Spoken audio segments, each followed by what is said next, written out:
वारदात सामने आई है। बलरामपुर, आजमगढ़, बागपत, बुलंदशहर में हुई दरिंदगी से एक बार फिर पूरा देश खौफ में है।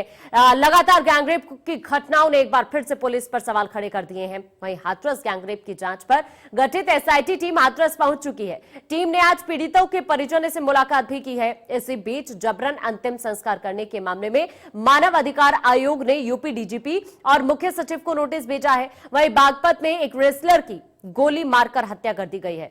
वारदात के बाद पूरे इलाके में सनसनी है। वहीं लखनऊ में नगर निगम का एक्शन जारी है। नगर निगम ने एक वरिष्ठ आईपीएस के गेस्ट हाउस को भी सील कर दिया है। बताया जा रहा है कि आईपीएस अधिकारी के गेस्ट हाउस से कई बार सील किया जा चुका है, लेकिन अपने रसूख के दम पर वो बार बार खुलवा लेता है। इन तमाम खबरों की जानकारी विस्तार से हम आपको देंगे, क्योंकि जिस तरह से रेप की वारदात उत्तर प्रदेश के अंदर बढ़ रही है, ये वाकई बड़ी चिंता का विषय है। हालांकि हाथरस में जो गैंगरेप की घटना को अंजाम दिया गया था, एसआईटी का गठन जरूर कर दिया गया है, लेकिन उसके बाद बलरामपुर में भी इसी तरह की वारदात सामने आई है। और अब हम सबसे पहले हाथरस गैंगरेप की बात करते हैं, क्योंकि हाथरस गैंगरेप की जांच करने के लिए एसआईटी टीम पहुंच चुकी है। 3 सदस्यीय टीम हाथरस पहुंच चुकी है। पीड़ित परिवार से एसआईटी टीम मिली भी है। एसआईटी अध्यक्ष भगवान स्वरूप ने पीड़ित परिवार के साथ मुलाकात की है। 7 दिनों में एसआईटी को रिपोर्ट सौंपनी है और पुलिस की भूमिका की भी जांच एसआईटी करेगी। ये हम बड़ी जानकारी आप तक पहुंचा रहे हैं, क्योंकि हाथरस में जो गैंगरेप की वारदात को अंजाम दिया गया था, उसके बाद पुलिस पर भी बहुत सारे सवाल उठे और इसी बीच सीएम योगी की तरफ से एसआईटी के गठन का आदेश दिया गया। 3 सदस्यीय टीम एसआईटी का गठन किया गया, जो अब हाथरस पहुंच चुकी है और पीड़ित परिवार से एसआईटी टीम ने मुलाकात भी की है। एसआईटी अध्यक्ष भगवान स्वरूप ने पीड़ित परिवार से मुलाकात भी की है और सबसे बड़ी बात यह है कि 7 दिनों में एसआईटी को अपनी रिपोर्ट सौंपनी है। यह आदेश सीएम योगी की तरफ से साफ तौर पर दे दिए गए हैं। अब 7 दिन के अंदर जब एसआईटी इस पूरे मामले की रिपोर्ट सौंपेगी, तो ये देखना होगा कि आखिरकार क्या कुछ इस रिपोर्ट के जरिए खुलासे होते हैं। लेकिन बड़ी बात यह है कि 3 सदस्यीय जांच टीम हाथरस पहुंच चुकी है और पीड़ित परिवार से मुलाकात भी एसआईटी टीम ने की है। दरअसल एसआईटी अध्यक्ष भगवान स्वरूप ने पीड़ित परिवार से मुलाकात भी की है और इसके साथ साथ मैं आपको यह भी बता दूं कि हाथरस गैंगरेप की जो जांच करने के लिए एसआईटी हाथरस पहुंची है, इस पूरे मामले की जो जांच पड़ताल करनी है, उसकी रिपोर्ट 7 दिन के अंदर सौंपती है। यह आदेश सीएम योगी की तरफ से दिया गया है, क्योंकि जिस तरह से ये गैंगरेप की घटना को अंजाम दिया गया है हाथरस के अंदर, उसके बाद पूरे देश में उबाल देखने को मिल रहा है। दरअसल जबरन अंतिम संस्कार मामले में हाथरस पुलिस घिर गई है। ये बड़ी खबर हम आप तक पहुंचा रहे हैं। मानव अधिकार आयोग ने नोटिस भेजा है यूपी डीजीपी और मुख्य सचिव को। ये नोटिस भेजा गया है मानव अधिकार आयोग की तरफ से। ये बड़ी जानकारी हम आप तक पहुंचा रहे हैं। यूपी डीजीपी और मुख्य सचिव को नोटिस भेजा है मानव अधिकार आयोग ने, क्योंकि हाथरस गैंगरेप की जिस तरह से अब एसआईटी जांच होगी, क्योंकि देखिए अभी हमने आपको बताया भी है कि एसआईटी टीम थी जो हाथरस पहुंच चुकी है, पीड़ित परिवार से मुलाकात की है और 7 दिन के अंदर रिपोर्ट सौंपनी होगी। लेकिन इसी बीच मानव अधिकार आयोग की तरफ से नोटिस भेजा गया है, क्योंकि जिस तरह से अंतिम संस्कार किया गया है जबरन इस पीड़िता का, उसके बाद परिवार की तरफ से बहुत सारे सवाल उठा दिए गए हैं और इस मामले को देखते हुए मानव अधिकार आयोग की तरफ से नोटिस भी भेजा गया है। ये बड़ी बात हम आपको बता रहे हैं। दरअसल मानव अधिकार आयोग की तरफ से यूपी डीजीपी और मुख्य सचिव को नोटिस भेजा गया है इस मामले में। हालांकि अब एसआईटी जरूर जांच पड़ताल के लिए हाथरस पहुंच चुकी है, लेकिन ये बड़ी बात कि मानव अधिकार आयोग की तरफ से भी नोटिस इस मामले में यूपी डीजीपी को भेजा गया है। ये बड़ी खबर से हम आपको रूबरू करा रहे हैं, क्योंकि जिस तरह से परिजनों की तरफ से पुलिस पर सवाल उठाए गए हैं, उसके बाद पूरे पुलिस की कार्यप्रणाली जरूर सवालों के घेरे में है। लेकिन इसी बीच मानव अधिकार आयोग की तरफ से नोटिस भेजा गया है यूपी डीजीपी को और मुख्य सचिव को नोटिस मानव अधिकार आयोग की तरफ से भेजा गया है, क्योंकि परिवार की तरफ से आरोप लगे कि जबरन उनके बेटे का अंतिम संस्कार किया गया है। उधर आज हाथरस जाने वाले राहुल गांधी और प्रियंका गांधी, ये जानकारी मिल रही है सुबह 10 बजे हाथरस पहुंच जाएंगे राहुल गांधी। ये बड़ी खबर हम आप तक पहुंचा रहे हैं। सूत्रों के हवाले से जानकारी मिल रही है पीड़ित परिवार से वो मुलाकात करेंगे, क्योंकि विपक्ष के निशाने पर लगातार यूपी सरकार है। विपक्ष सरकार पर गंभीर आरोप लगा रहा है। प्रियंका गांधी की तरफ से भी ट्वीट करके एक के बाद एक आरोप लगाए गए हैं और इसी बीच अब ये जानकारी सूत्रों के हवाले से सामने आ रही है। पीड़िता के जो पिता हैं और भाई हैं, वो लगातार दिल्ली में भी उनके साथ थे जब पीड़िता इलाज में रह थी, तो वो साथ में ही लेकर शव को आए थे। उनके साथ बात हुई थी और उनके परिवार के कुछ और सदस्यों से भी बातचीत हुई थी, तो उन लोगों ने मान लिया था कि रात को ही पीड़िता का अंतिम क्रिया जो संस्कार है वो कर दिया जाए। और इसी की उनके राज्यबंदी के हिसाब से और कानून व्यवस्था के जो दृष्टि को देखते हुए पीड़िता का जो अंतिम संस्कार है रात को किया गया। एसपी साहब, एसआईटी जांच में क्या प्रगति है? टीम कहाँ है, क्या कर रही है, कहाँ तक पूछताछ हुई है, कहाँ तक जांच हुई है? देखिए, कल एसआईटी टीम जनपद में आ गई थी और एसआईटी टीम ने गांव का भ्रमण किया, परिजनों से मिले थे और घटनास्थल भी देखा था। आज भी एसआईटी टीम अभी गांव में ही है और परिजनों से मिल रहे हैं और वो अपने आगे की कार्रवाई कर रहे हैं। अच्छा, दूसरा ये है एसपी साहब कि आज आप लोगों ने मीडिया को रोक रखा है गाँव से तकरीबन 3 किलोमीटर पहले बैरिकेडिंग पे। क्या मीडिया को अंदर जाने से आज मना है शासन प्रशासन की ओर से? देखिए, इसकी 2 वजह हैं। एक तो पहला कि एसआईटी टीम काम कर रही है तो उनको थोड़ा अलग से काम करने की स्वतंत्रता दी जाए, और दूसरा कि चूँकि यहाँ पे काफ़ी लोगों का आवागमन ऑलरेडी हो चुका है, गांव में बहुत दूर दूर से लोग भी आ चुके हैं, तो कोरोना के भी, जैसे आपको मैं बताना चाहूँगा कि हमारे 3 पुलिसकर्मी, उनमें कोरोना के प्राइमरी लक्षण पाए गए थे, उनको भी आइसोलेट किया गया है, जिनको कि कोरोना की टेस्ट हम लोग शाम को कराएंगे, वो भी आइसोलेशन में चले गए हैं। कुछ महिला पुलिसकर्मी हैं, वो भी शिकायत कर रही हैं तबीयत खराब होने की, तो सीएमओ साहब से रिक्वेस्ट भी की गई है कि एक बार ज़रा यहाँ पे जो चेकअप करवा लें, देख लें। तो इन सब को देखते हुए मीडिया को रोका गया। मीडिया ही नहीं, जो बाहर से आने वाले अन्य जो लोग हैं उनको अभी रोका जा रहा है कि एक तो कि कोरोना की वजह है और दूसरा एसआईटी निष्पक्षतापूर्ण काम कर ले, तो इसके लिए हम लोगों ने अभी रोका है। गाँव में ड्यूटी पर तैनात 3 पुलिस वाले कोरोना पॉजिटिव हो गए हैं। जी, उन्होंने वहाँ ड्यूटी की थी और उसके दौरान उन्होंने शिकायत की, तो जो लक्षण थे वो कोरोना से मिलते जुलते हैं, तो उनको आज सुबह ही आइसोलेट किया गया है और उनका टेस्ट कराया जाएगा और फिर आगे की कार्रवाई की जाएगी। सर, रेप के बारे में कुछ कहना चाहेंगे आप? क्योंकि अलग अलग तरह से बातें की जा रही है, जो जांच रिपोर्ट अब तक है वो क्या है, और फिर जो प्रशासन कह रही है और जो पीड़ित पक्ष कह रहा है, दोनों के बयान में तालमेल क्यों नहीं बैठ रहा है? क्या पीड़ित पक्ष लगता है आपको कि बयान जो है स्वतंत्रता से नहीं दे पा रहा है या स्वतंत्रता से दे पा रहा है? असली मसला क्या है? देखिए, जैसा मैंने पहले कहा आपको कि हम पूरी तरह से पीड़िता के परिवार के साथ हैं, पुलिस और प्रशासन उनके साथ है, उनकी सुरक्षा के लिए, उनके वेलबींग के लिए। जैसा आपको पता है कि जो उनकी कुछ मांगे थी वो हाईएस्ट लेवल से स्वीकृत भी हो गई हैं और उसके लिए उन्होंने बहुत खुशी भी जताई और संतुष्टि भी जताई है। तो और पीड़िता के जिस तरह से बयान पीड़िता ने दिए, जैसे जैसे बयान आए, विवेचना में उन सभी धाराओं की वृद्धि की गई। और जैसा आपको पता है कि जब अंतिम रूप से जब 4 टोटल अभियुक्त, 1 नामजद और 3 प्रकाश में अभियुक्त जब आए, उन चारों को इमीडिएटली अरेस्ट करके जेल भेजने की कार्रवाई की गई। सर, कुछ पोस्टमार्टम या कुछ रिपोर्ट के बारे में बताएंगे? जो इतने चोट के निशान थे, देखो क्या था? देखिए, मेडिकल रिपोर्ट जो अलीगढ़ से मिली है उसमें चोटों के बारे में बताया है, लेकिन जो sexual intercourse, forced sexual intercourse जिसको कहते हैं, इसकी उन्होंने पुष्टि नहीं की है। इसकी पुष्टि के लिए वो एफएसएल की जो रिपोर्ट होती है, फॉरेंसिक रिपोर्ट होती है, उसका वो वेट कर रहे हैं। तो फॉरेंसिक की रिपोर्ट जब आ जाएगी, हम लोग उसको जल्दी से जल्दी मंगा लेंगे, उसके बाद उससे दिया जाएगा फैसला। जो मेडिकल रिपोर्ट है उसमें रेप की पुष्टि नहीं है, रेप जैसा कोई मसला उसमें उन्होंने कोई फर्म ओपिनियन अभी नहीं दिया है। नहीं किया जी। तो क्या हम ये मानकर चलें कि अलीगढ़ के मेडिकल या हॉस्पिटल रिपोर्ट के हिसाब से रेप की पुष्टि नहीं है? जी हाँ, अभी के हिसाब से डॉक्टरों ने यही कहा है कि बलात्कार की पुष्टि वो नहीं कर रहे हैं। वो तभी इसके बारे में फर्म ओपिनियन देंगे, पुष्ट राय देंगे, जब वो एफएसएल की रिपोर्ट प्राप्त करके उन देख लेंगे। कौन सा रिपोर्ट सर? एफएसएल फॉरेंसिक की जो रिपोर्ट होती है। दूसरा सर, कुछ वीआईपी, कुछ लीडर्स के आने की आज सूचना आपके पास है? क्या तैयारी? देखिए, चूँकि ऑफिशियली तो हमें अभी सूचना नहीं मिली है, लेकिन कुछ सोर्सेज से लग रहा है कि कुछ नेतागण आने के चाहते हैं, लेकिन हम सबसे अपील करते हैं कि अभी जनपद में न आएँ और किसी भी कोई भी सब आम जन से भी और जो भी लोग हैं सबसे अपील हम लोग कर रहे हैं कि कोई भी ऐसा कृत्य हम न करें। इवन जो आप देखते हैं, आपको पता होगा कि जो पीड़िता के पिता हैं उन्होंने रिटर्न में स्टेटमेंट भी जारी किया है कि माननीय मुख्यमंत्री जी की जो उनसे वार्ता हुई उसके बाद वो उनके उससे वो पूरी तरह से संतुष्ट हैं, और वो भी उन्होंने भी अपील किया है कि किसी भी तरह का धरना प्रदर्शन या इस तरह की चीज़ें जिससे कि शांति व्यवस्था बिगड़ सकती है और कोरोना काल चल रहा है जिससे कि लोगों को दिक्कतें बढ़ सकती हैं, इस तरह की न करें।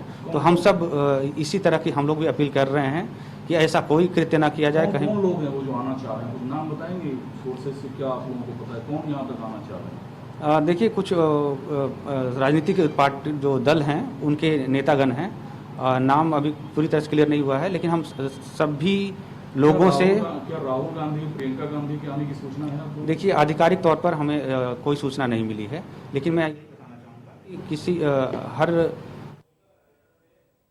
और ज्यादा जानकारी के लिए हमारे साथ हमारे संवाददाता लखनऊ से रवि जुड़ चुके हैं। रवि, देखिए, जानकारी ये सामने आ रही है कि आज प्रियंका गांधी पहुंच सकती है, राहुल गांधी आज पहुंच सकते हैं हाथरस में। कोई जानकारी इस बारे में मिली है? विस्तार से बताएं।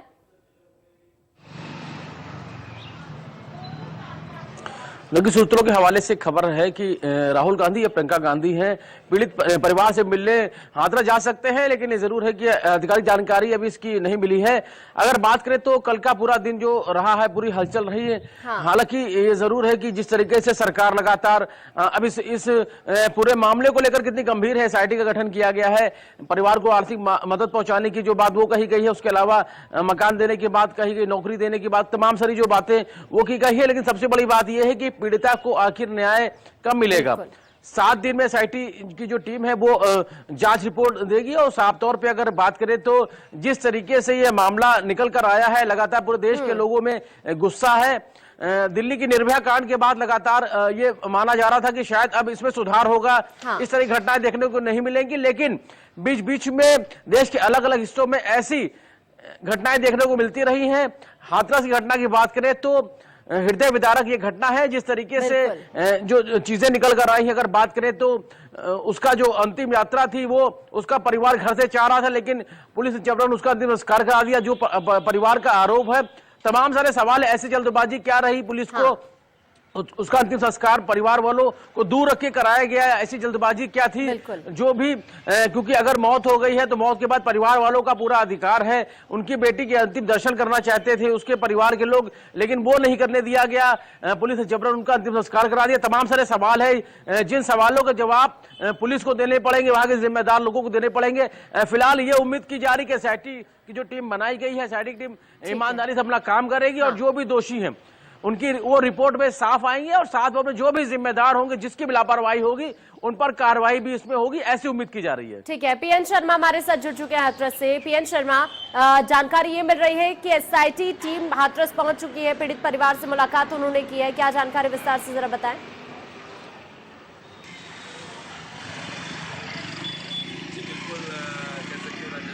एसआईटी की टीम रात ही यहाँ पहुँच गई थी और उसने परिवार से जाकर मुलाकात भी की है।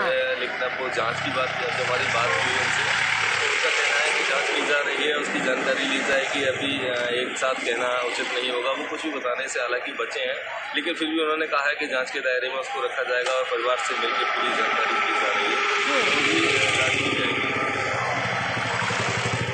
हाँ, लेकिन रवि भी हमारे साथ लगातार बने हुए हैं। रवि, देखिए, जिस तरह से ये घटना हुई है, उत्तर प्रदेश में कोई पहली घटना नहीं है। हम कल से ही अगर बात करें, कल के बाद बलरामपुर से भी इसी तरह की घटना सामने आई है, आजमगढ़ से इसी तरह की घटना सामने आई है। एक के बाद एक गैंगरेप की जो ये घटनाएं हैं, ये वाकई प्रदेश के अंदर खौफ जरूर पैदा कर रही हैं, क्योंकि ये वारदातें लगातार बढ़ रही हैं।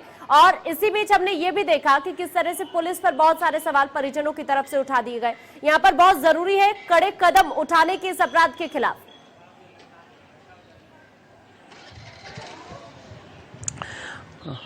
देखिए, उत्तर प्रदेश में मुख्यमंत्री योगी आदित्यनाथ की अगुवाई में सरकार ने जब काम करना शुरू किया, तो सबसे पहले माफियाओं के नकेल कसने का जो काम वो किया गया, अपराधियों को लगातार एनकाउंटर किया गया। तमाम सारे अपराधी थे वो जेलों में जा रहे थे या एनकाउंटर मारे जा रहे थे, या उनको संदेश दिया गया कि या तो सुधर जाए या तो प्रदेश छोड़ दें। लेकिन 3 साल से ज्यादा वक्त हो चुका है, कितना सुधार हुआ है ये सामने है।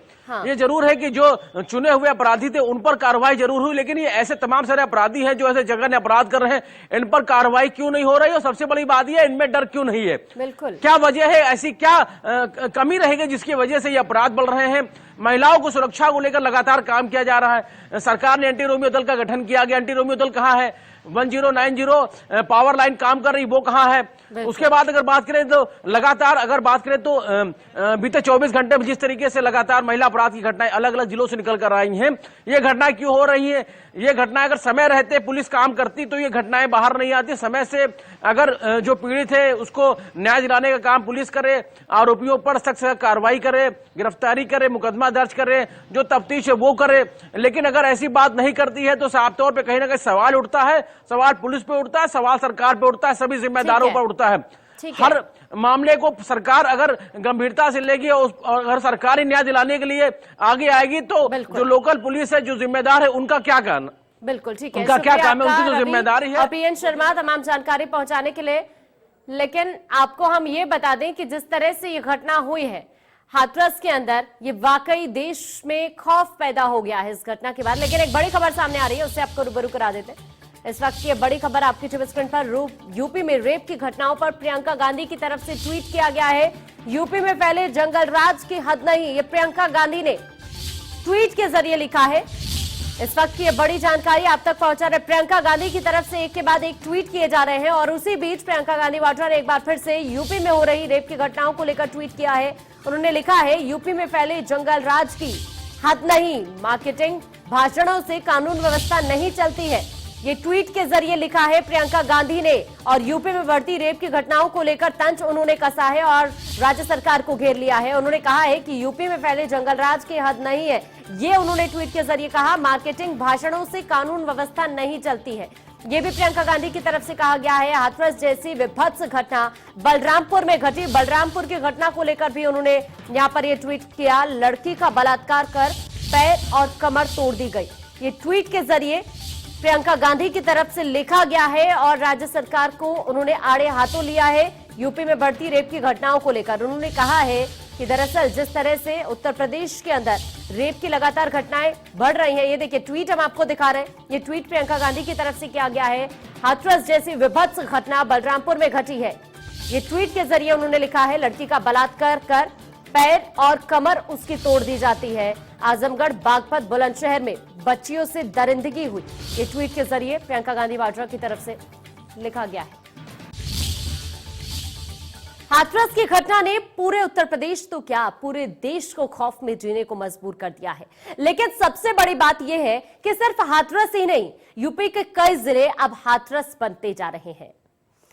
हम आपको दिखा रहे हैं ये तस्वीरें कुछ। हाथरस में रेप के बाद पीड़िता के साथ हैवानियत हुई और उसके बाद आपको हम ये बता दें कि हालांकि पुलिस इस मामले को दबाने में जुटी है, लेकिन ये तस्वीरें हम आपको दिखा रहे हैं। आजमगढ़ की तस्वीर हम आपको दिखा रहे हैं। आजमगढ़ में भी इसी तरह से वारदात को अंजाम दिया गया। हाथरस की घटना आप जानते ही हैं कि किस तरह से वहां पर गैंगरेप किया गया इस लड़की के साथ। उधर बुलंदशहर में भी इसी तरह से वारदात सामने आई है और बागपत में भी हाथरस जैसी वारदात ही सामने आई है। आप जरा सोचिए कि हाथरस के बाद कितनी ऐसी घटनाएं यूपी से सामने आई है जो वाकई खौफ पैदा करती हैं, न सिर्फ उत्तर प्रदेश के लोगों में, क्योंकि अलग अलग जिलों से इसी तरह की घटनाएं सामने आ रही हैं उत्तर प्रदेश से।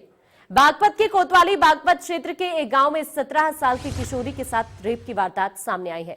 बड़ी बात यह है कि आरोपी ने रेप के बाद किशोरी को ब्लैकमेल किया, जिससे आहत किशोरी ने जहर खा लिया। गंभीर हालत में किशोरी अस्पताल में भर्ती है। होश में आने के बाद किशोरी ने परिजनों को आपबीती बताई। इस मामले में परिजनों ने पुलिस को सूचना दी तो पुलिस ने आरोपी वसीम पर मुकदमा दर्ज कर उसे गिरफ्तार कर लिया।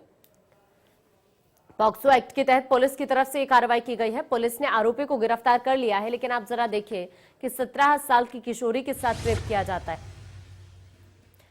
उधर एसपी ने बताया कि आरोपी के खिलाफ धारा 376, 504, 506 आईपीसी और पॉक्सो एक्ट में मुकदमा दर्ज कर लिया गया है और मामले की जांच की जा रही है। जनपद बागपत के थाना कोतवाली में कल एक तहरीर प्राप्त हुई थी, जिसमें ग्राम बली के एक व्यक्ति असलम ने ये तहरीर दी थी कि उनकी पुत्री ने 3 दिन पहले यानी 27 तारीख को जहर खा लिया था। और आरोप ये था कि वो परेशान इसलिए थी क्योंकि उसी गांव के एक नाबालिग लड़के जिसका नाम वसीम है, उसने उसके साथ बलात्कार किया है। ये सूचना जैसे पीड़िता के पिता ने पुलिस को दी, उस पर तत्काल मुकदमा पंजीकृत कर वसीम को गिरफ्तार कर लिया गया है।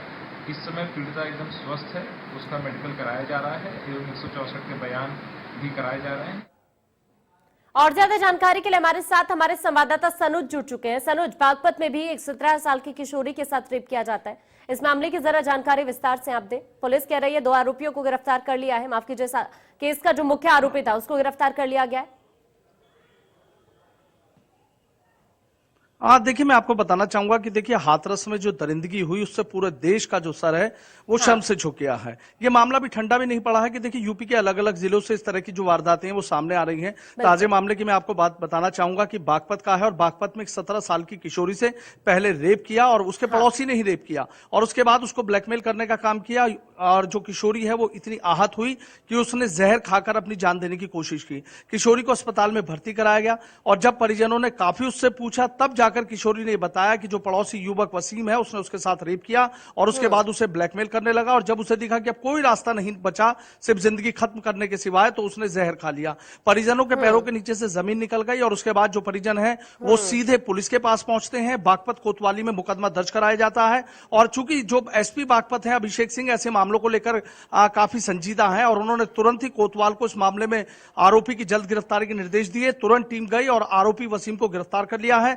376, 504, 505 और पॉक्सो एक्ट में भी मुकदमा दर्ज कर लिया है। लेकिन कहीं ना कहीं देखिए, सोचने वाली बात यह जरूर है कि नाबालिग किशोरी और इस तरह की जो वारदातें हैं वो लगातार प्रदेश में एकदम अचानक से बढ़ गई हैं। आखिर बेटियां अगर यूपी में सुरक्षित नहीं है, योगी राज में सुरक्षित नहीं है, जिस तरह का दावा किया जा रहा था कि मुख्यमंत्री खुद इस बात को कहते थे कि जो यूपी की बेटियां और महिलाएं उनकी सुरक्षा की जिम्मेदारी उनकी खुद की है। हाँ। तो अचानक से जो ये केस बढ़े हैं, कहीं ना कहीं मुझे लगता है कि शायद ऐसे लोगों में कानून का डर खत्म हो गया है, और यदि इसी तरीके से बेटियों को निशाना बनाया जाता रहेगा तो फिर बेटी बचाओ बेटी पढ़ाओ का जो स्लोगन है वो कैसे साकार नजर आएगा। शुक्रिया आपका।